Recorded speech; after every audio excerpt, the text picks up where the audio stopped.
Hi అండి, అందరికీ welcome to my channel. నేను మీ భారతిని. ఈరోజు వీడియో ఏంటంటే మా పాపకి నేను ఎలా ఫీడింగ్ ఇస్తున్నాను, ఏమేమి మెడిసిన్స్ వాడుతున్నానో క్లియర్గా చూపించబోతున్నాను. మా పాపకి పుట్టినప్పటి నుంచి ఫార్ములా మిల్కే వాడుతున్నాను. నాకైతే పాలు పడలేదు. ఫార్ములా మిల్క్ అయితే లాక్టోజన్ Pro 1 అయితే వాడుతున్నాను. ఇది ఎలా వాడాలంటే 30 ml వాటర్కి 1 స్పూన్. అంటే ఫస్ట్ మా పాప పుట్టంగానే 15 ml అయితే స్టార్ట్ చేసింది. 15 ml నుంచి ఇప్పుడైతే 4th మంత్ కదా, 4th మంత్కి దగ్గర 120 ml అయితే తాగుతుంది. 120 ml అంటే 4 స్పూన్లు వేస్తాను. 120 దాకా వాటర్ పోస్తాను. అలాగే మెడిసిన్స్ ఏమేమి వాడతానంటే ఫస్ట్ అమాక్సిలిన్ 500 అనేది యాంటీబయాటిక్. ఫీవర్కి కానీ ఏదైనా జలుబుకి కానీ అన్ని రకాలుగా యాంటీబయాటిక్గా పనిచేస్తుంది. నెక్స్ట్ ఫీవర్ పారాసిటమాల్, ఇది కూడా జ్వరానికి సంబంధించి మీకు తెలుసు. ఇంకోటి విటమిన్ D3 డైలీ మధ్యాహ్నం 0.5 ml అయితే వేస్తున్నాను.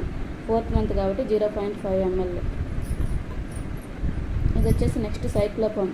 పిల్లలు ఎందుకు ఏడొస్తారో ఎప్పుడు ఏడొస్తారో మనకు తెలియదు కదండి. అందుకని ఏదన్నా కడుపులో ఇబ్బందిగా ఉంటే సైక్లోపామ్ డ్రాప్స్ అయితే 0.5 ml అయితే వేస్తాను. దాంతో తనకి ఏమైనా ప్రాబ్లం ఉంటే క్లియర్ అయిపోతుంది. ఇంకోటి బలానికి జింకోవిట్ మల్టీవిటమిన్స్ మల్టీమినరల్స్ డ్రాప్స్, ఇది కూడా ఈవినింగ్ టైము 0.5 ml అయితే వేస్తున్నాను. నెక్స్ట్ ముక్కోలైట్ డ్రాప్స్, ఇది వచ్చేసి కాఫ్కి వచ్చేసి దగ్గు ఆమ్రాక్సిల్. ఇందులో ఆమ్రాక్సిల్ హైడ్రోక్లోరైడ్ ఉంటుంది. ఇదైతే గళ్ళకి బాగా పనిచేస్తుంది. అంటే పిల్లలకి దగ్గు జలుబు వస్తుంది. ఈ సీజన్లో దగ్గు జలుబు ఎక్కువ కదండి. ఇది వేసామంటే తొందరగా తగ్గిపోతుంది. నెక్స్ట్ నియోపెప్టిన్, ఇదైతే చాలా ఇంపార్టెంట్ అండి. నియోపెప్టిన్ డ్రాప్స్ వచ్చేసి బేబీ ఎంత వెయిట్ ఉంటే అన్ని డ్రాప్స్ అయితే వేయాలి. ఇప్పుడు మా బేబీ అయితే 5 kgs వరకు ఉంటుంది. అందుకని నేను డేలో ఒక్కసారైనా 0.5 ml అయితే వేస్తున్నాను. నెక్స్ట్ నాసోక్లియర్ డ్రాప్స్, ఇది వచ్చేసి నాజిలిన్ డ్రాప్స్ ముక్కుల్లో వేస్తాను. ఏంటంటే ఈ చలికాలం వచ్చేసి ముక్కులు బ్లాక్ అయిపోతుంటాయి కదా, జలుబు చేసి. మనకే జలుబు చేస్తే ఎలా అంటే అలా ఉంటుంది. చిన్నపిల్లలకి వాళ్ళు ఏం చెప్పలేరు కదా, అందుకని ఈ సైడ్ ఎవ్రీ 2 అవర్స్కి ఒకసారి స్ప్రే చేస్తున్నాను.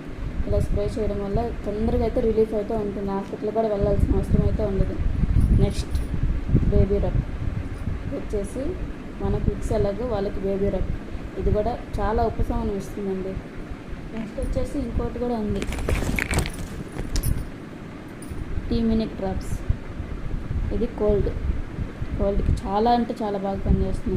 మా పాపకి చాలా దగ్గు జలుబు చాలా ఎక్కువగా ఉంది. ఇదే వాడాను నేను ఉదయం మధ్యాహ్నం సాయంత్రం 3 పూట్ల 0.5 ml. నెక్స్ట్ వచ్చేసి అమాక్సిలిన్, ఇవి 2 వేసాను. తొందరగా అయితే క్లియర్ అయిపోయింది. మన దగ్గర ముఖ్యంగా ఉండాల్సింది దగ్గు జలుబు. దగ్గుకి వచ్చేసి మా పాపకి 4th మంత్ కదా, ముక్కోలైట్ డ్రాప్స్. ఇది వచ్చేసి టీమినిక్ డ్రాప్స్. ఇవి మాత్రం కంపల్సరీ వాడాలి. ఈ చలికాలంలో వాళ్ళు తట్టుకోవాలి. హాస్పిటల్ కూడా వెళ్ళలేదండి ఇవి కానీ వాడితే. మా పాపకి నేనైతే హాస్పిటల్ కూడా తీసుకెళ్ళలేదు. ఇవి వేయడం వల్లే నయం అయిపోయింది. అంతే అండి. మా పాపకి ఇంకా 4th మంత్ స్టార్ట్ అయింది కదా, నష్టం కూడా పడుతున్నాను. స్టార్టింగ్ 1 స్పూన్ స్టార్ట్ చేశాను. ఇప్పుడైతే 4 స్పూన్ లాగా తింటుంది. ఇంకా బనానా, యాపిల్ అయితే చిన్నగా ఇలా దాన్ని వచ్చేసి ఉడకబెట్టేసి కొంచెం మెత్తగా చేసేసి పెడుతున్నాను. బనానా కూడా అంతే. బనానా లోపల గింజలు ఉంటాయి కదా, అవి లేకుండా బనానా ఇలా గీరితే గుజ్జు వస్తుంది. ఆ గుజ్జు మాత్రమే తినిపిస్తున్నాను. అంతే అండి. అవైతే 4th మంత్లో పిల్లలకైతే కంపల్సరీ ఉండాల్సిన మెడిసిన్స్. D3 మధ్యాహ్నం మాత్రమే వేయాలి. ఇది జింకోవిట్, ఇది ఎప్పుడైనా పర్లేదు, ఉదయం అయినా సాయంత్రం ఎప్పుడైనా వేయచ్చు. ఇంతే అండి. ఈరోజు చిన్న వీడియో. ఇంకో వీడియోతో మేము ముందుకు వస్తాను.